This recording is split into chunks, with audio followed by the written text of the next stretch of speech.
আজ দেখব ফর্মুলা দিয়ে অটো নাম্বারিং কীভাবে করব। তো welcome to AI compute and subscribe and follow. তো শুরু করছি ভিডিওটা। তো ফার্স্টে আমরা প্রথম একটা টেবিল বানিয়ে রেখেছি।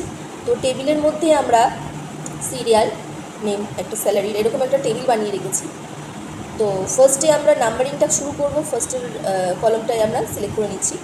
তারপরে ওখানে আমরা ফর্মুলা দেবো equal to rho first bracket close equal to rho first bracket, তারপর সিরিয়াল নাম্বারের এটাকে আমরা মাউস দিয়ে সিলেক্ট করে নিয়ে F4 দিয়ে লক করে দিচ্ছি। তারপরে ব্র্যাকেট ক্লোজ, তারপরে এন্টার। এরকম করলে দেখতে পাওয়া যাবে আমরা 1 লেখাটা চলে এসেছি। তো এখানেই আমরা ফিল হ্যান্ডেল ধরে ড্র্যাগ করে দেবো। ড্র্যাগ করার পরে দেখুন সিরিয়াল নাম্বারটি 1 2 3 4 এরকম অটোমেটিক তৈরি হয়ে গেছে। তো এই ধরনের এক্সেল টিউটোরিয়ালের জন্য এআই কম্পিউটার চ্যানেলকে follow and share and subscribe করতে ভুলবেন না। Thank you.